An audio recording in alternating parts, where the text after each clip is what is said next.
तो विजन तो पूरा है उनका, वो फोटोकॉपी है नीतीश जी के। और कार्यकर्ता उनको चाहते थे कि वो आए, पूरी पार्टी में हर लोग चाहते थे, वो आ गए।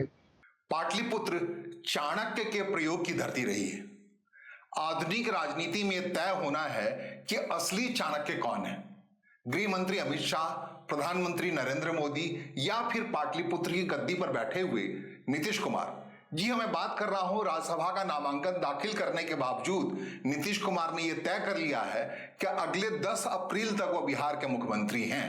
मुख्यमंत्री कुर्सी पर तकरीबन 30 दिन तक वो मौजूद हैं। 30 दिन का समय बहुत लंबा होता है, गहरा होता है।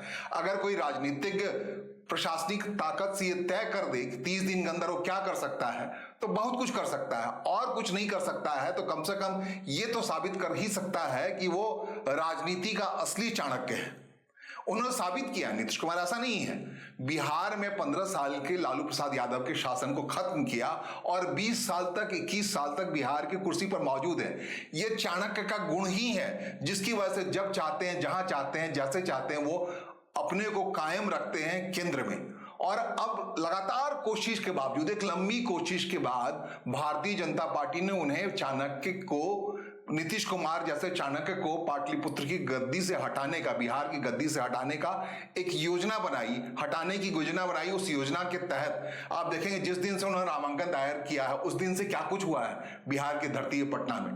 सबसे बड़ी बात जो हुई है, बड़े आसानी से नीतीश कुमार ने अपनी पूरी ताकत अपने उत्तराधिकारी निशांत कुमार के पीछे खड़ी कर दी। जनता दल यूनाइटेड जिस ढंग से एकबद्ध होकर के पूरी ताकत के साथ निशांत कुमार को, जो जिनकी राजनीति शुरुआत है, राजनीति का आगाज है, राजनीतिक यात्रा के मुसाफिर बन रहे हैं और राजनीति के, तो उन्होंने नीतीश कुमार बता दिया है पूरी ताकत निशांत कुमार के साथ है। मतलब भारतीय जनता पार्टी का मुख्यमंत्री बनना है बिहार में। भारतीय जनता पार्टी के लिए मुश्किल हो रहा है कि वो किसे मुख्यमंत्री के तौर पे वहां बनाए, और ये बात तय कर ली है नीतीश कुमार ने पहले ही कि निशांत कुमार को उप मुख्यमंत्री बनाया जाएगा, जिसकी भी सरकार बने, जिसके नेतृत्व में सरकार बने, और वो अकेले उप मुख्यमंत्री होंगे। जाहिर तौर पर जेडीयू के जो 85 विधायक हैं या जो भी एक सामाजिक आधार है, बड़ा आधार है, उस आधार की शख्सियत वाला व्यक्ति उप मुख्यमंत्री होगा, अकेला होगा, निशांत कुमार होंगे, जिसके पीछे नीतीश कुमार की पूरी ताकत होगी। उन्होंने ट्वीट के जरिए बता दिया कि बिहार से उनका नाता बना रहेगा। बिहार से नाता नहीं बना रहेगा। निशांत कुमार को परिपक्व करने के लिए, ताकतवर बनाने के लिए नीतीश कुमार सदा मौजूद रहे उनके पीछे।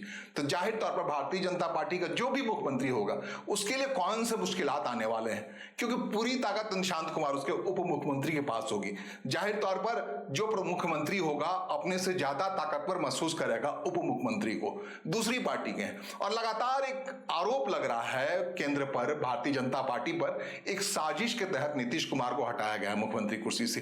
वो साजिश का जो बादल है इतना गहरा होता जा रहा है कि लग रहा है आने वाले दिनों में लेनी की देनी पड़ जाएगी भारतीय जनता पार्टी को। अगर थोड़ा भी खिलवाड़ किया उन्होंने, निशांत कुमार को एक ब्रांड के तौर पर पेश कर रही है जेडीयू, उनके साथ अगर थोड़ा भी खिलवाड़ किया गया, उनकी ताकत को कम किया गया, थोड़ी देर के लिए मान ले उनको गृह मंत्रालय नहीं दिया गया, जिस ढंग से सम्राट चौधरी को उप मुख्यमंत्री बना करके पहली बार भारतीय जनता पार्टी ने नीतीश कुमार की सरकार में गृह मंत्री जैसा कद्दावर मंत्रालय अपने हिस्से ले लिया था, तो अब जब उप मुख्यमंत्री होंगे निशांत कुमार, तो जाहिर तौर पर गृह मंत्रालय उन्हीं के पास होगा। और कहते हैं जिसके पास गृह मंत्रालय हो, जिसके पास पुलिस हो, वही असली मुख्यमंत्री होता है। तो जो भी भारतीय जनता पार्टी का मुख्यमंत्री बनने वाला है बिहार में, उसकी हालत थोड़ी लचर होगी, थोड़ी कमजोर होगी, और अगर नहीं होगी तो एक संघर्ष की शुरुआत होगी। ऐसे संघर्ष की शुरुआत जो एनडीए का गठबंधन है उसके लिए बड़ी मुसीबत खड़ी होगी, क्योंकि एनडीए के गठबंधन के जो नेता रहे हैं, एनडीए के पार्टनर के तौर पर भारतीय जनता पार्टी के अलावा, उन सब के साथ भारतीय जनता पार्टी ने हाल के वर्षों में क्या कुछ किया है वो पूरा लेखाबद्ध तरीके से मौजूद है सबके सामने। याद करने की जरूरत नहीं है क्या हुआ प्रकाश सिंह बादल के साथ पंजाब में, क्या हुआ शिवसेना के प्रमुख बाला साहब ठाकरे के संतानों के साथ, क्या हुआ हरियाणा में चौटाला के साथ, ये सारे एनडीए के पार्टनर थे। क्या हुआ ममता बनर्जी के साथ, एनडीए के पार्टनर थी। क्या हुआ बीजू पटनायक के साथ उड़ीसा में, एनडीए के पार्टनर थे। क्या हुआ जेएमएम के साथ झारखंड में। ये पूरी मिसाल है। 22 दलों के साथ अटल बिहारी वाजपेयी की सरकार चल रही थी और तब एनडीए स्वरूप में आया था। उसमें 22 दलों को लेकर के, और वो जो क्षेत्रीय नेता थे और जो भी क्षेत्रीय दल के नेता थे उनको अहमियत दी गई थी और उसके आधार पर भारतीय जनता पार्टी ने प्रसार पाया था। अब चरणबद्ध तरीके से उन तमाम लोगों को किनारे किया गया, भारतीय जनता पार्टी का चेहरा आया, मुख्यमंत्री बना। इसमें जो सबसे ज्यादा देर हुआ या लगातार भारतीय जनता पार्टी बिहार में ऐसा प्रयोग करने की हिम्मत नहीं कर पा रही थी, वो था नीतीश कुमार का चाणक्य गुण। अगर छेड़छाड़ करोगे तो जाओगे, कहते हैं ना सटले तो बेटा तो गले बेटा, तो उस अंदाज में से बस के पीछे लिखा रहता है। तो क्या भारतीय जनता पार्टी उस मोड़ पे आ गई है और कन्फ्रंटेशन उस अंदाज में बढ़ने वाला है कि जेडीयू की शख्सियत जिसको उभार का समय आया है, निशांत कुमार को उभार का समय आया है और उस उभार को तय कर रहे हैं नीतीश कुमार, दिल्ली हो या पटना हो जहां कहीं भी रहेंगे, या फिर अभी 30 दिन तक तो है ही बिहार में, 10 अप्रैल के बीच में वो कितना ताकतवर बना देते हैं। भारतीय जनता पार्टी तय नहीं कर पा रही कौन मुख्यमंत्री बनाएगी और नई सरकार में क्या हैसियत होगी निशांत कुमार की। इसके लिए निशांत कुमार बिहार यात्रा पर निकाला जा रहा है। संगठन के जितने भी जनता दल यूनाइटेड के अध्यक्ष हैं उन सबसे मुलाकात करवाई जा रही, उन सबको कहा जा रहा है कि जिस ढंग से यशोगान बीते 20 साल 21 साल से आप नीतीश कुमार का करते रहे थे, उसी अंदाज में निशांत कुमार के पीछे लग जाइए। तो आप अगर मान लीजिए थोड़ी देर के लिए कोई अनुभव नहीं है, कहते हैं मिट्टी को भी माधव बना दिया जाता है, बार बार आप बोलेंगे इसमें ताकत है ताकत है ताकत है ताकत, ताकत आना ही है। इसी बात की चिढ़ है तेजस्वी यादव को, जो विपक्ष में अपने को उम्मीदवार महसूस कर रहे थे कि वही उत्तराधिकारी होंगे नीतीश कुमार के पॉलिटिक्स का, लेकिन अचानक से नीतीश कुमार ने जो ताकत से जिस कद्दावर अंदाज में अपने बेटे निशांत कुमार को सामने लाया है, उभारा है, क्या कुछ जश्न का माहौल है जनता दल यूनाइटेड के अंदर। 2 दिन पहले तो सब रो रहे थे नीतीश कुमार के जाने पे, विदाई के मौके पर उनकी खबर जैसे ही आई थी। अब हर्षोल्लास में पूरा मामला क्यों बदला है? क्योंकि सबको लग गया है नीतीश कुमार हैं और वो है निशांत कुमार के चेहरे में, निशांत कुमार की काया में। तो क्या सच में निशांत कुमार वो काम कर देंगे जो भारतीय जनता पार्टी के साथ एनडीए का कोई और पार्टनर नहीं कर पाया था अब तक?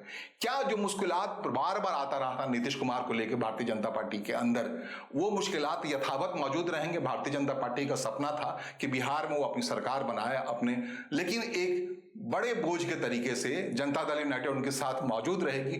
और अगर आप छेड़छाड़ करेंगे जनता दल यूनाइटेड से तो तब तक इतना मजबूत हो चुके होंगे निशांत कुमार कि आने वाले दिनों में या तो उन्हें ही मुख्यमंत्री बनाना पड़ेगा या फिर आपको ये मोह भंग कर देना पड़ेगा, बिहार के सत्ता में आप मौजूद होंगे। यही चाणक्य के रेस या दौड़, उस गुण के रेस का मतलब है। जैसे शुरू में मैंने कहा था कि अमित शाह असली चाणक्य हैं या प्रधानमंत्री नरेंद्र मोदी असली चाणक्य हैं या फिर नीतीश कुमार असली चाणक्य हैं, इसका दौर अब शुरू हुआ। इसकी परीक्षा की शुरुआत अब हुई है जब नीतीश कुमार को आपने जो पहले लड़ाई में पहली जीत के होते हुए दिख रहे हैं कि नीतीश कुमार को आपने बिहार के मुख्यमंत्री से छुटकारा दिला दिया है, ये आश्वासन ले लिया कि वो जा रहे हैं दिल्ली। तो ये 30 दिनों के अंदर में हैं वहां, 30 दिनों के अंदर वो अपनी योग्यता अपनी पात्रता जताएंगे कि भैया ये भी तरीका होता है अपने को बनाए रखने का। आप याद कीजिए उद्धव ठाकरे के समय जो बाला साहब ठाकरे मौजूद थे, क्या उद्धव ठाकरे के साथ यही छेड़छाड़ कर सकती थी भारतीय जनता पार्टी कभी भी? या फिर याद कीजिए जब प्रकाश सिंह बादल होते तो सुखबीर बादल को जिस ढंग से छोड़ दिया गया वैसे छोड़ दिया जाता। ये सारी कहानियां हैं। एनडीए पार्टनर के साथ क्या कुछ सलूक हुआ है, भारतीय जनता पार्टी ने क्या किया है, या फिर ये जो दौर है भारतीय जनता पार्टी का, अमित शाह और प्रधानमंत्री नरेंद्र मोदी का, इस दौर में सहयोगी दलों के साथ क्या कुछ हुआ है, इसकी अपनी गाथा है। उस गाथा में नीतीश कुमार एक चुनौती दाता के तौर पर मौजूद है और अब आने वाला वक्त तय करना है, आने वाले वक्त को तय करना है कि नीतीश कुमार की ये परिपक्वता या फिर चाणक्य गुण या तरीका भारतीय जनता पार्टी के लिए कितनी बड़ी मुसीबत साबित होता है। एक बात तो तय है, याद कीजिए झारखंड की कहानी को। झारखंड में पहली बार हेमंत सोरेन को अर्जुन मुंडा ने अपनी सरकार में उप मुख्यमंत्री बनाया था और वो उप मुख्यमंत्री रहते हुए हेमंत सोरेन ने यह तय कर दिया कि आने वाला वक्त झारखंड मुक्ति मोर्चा का ही होगा, भारतीय जनता पार्टी को विपक्ष में जाना पड़ेगा, छोटी संख्या में रहना पड़ेगा। तो जो जिस ढंग से झारखंड में ऑपरेशन हुआ भारतीय जनता पार्टी के साथ, कहीं वैसा ही ऑपरेशन पटना में या बिहार में भी भारतीय जनता पार्टी के पास हो सकता है। और ये इसलिए हो सकता है, इस चाणक्य की प्रतिभा की जो दौड़ है उसमें अगर अमित शाह फिसलते हैं, उसमें अगर प्रधानमंत्री नरेंद्र मोदी फिसलते हैं तो एक बार फिर से नीतीश कुमार का वो दौर निशांत कुमार के तौर पर बिहार में मौजूद होगा। फिलहाल मुझे आलोक कुमार को सुनने और समझने के लिए आपका आभार, नमस्कार, धन्यवाद।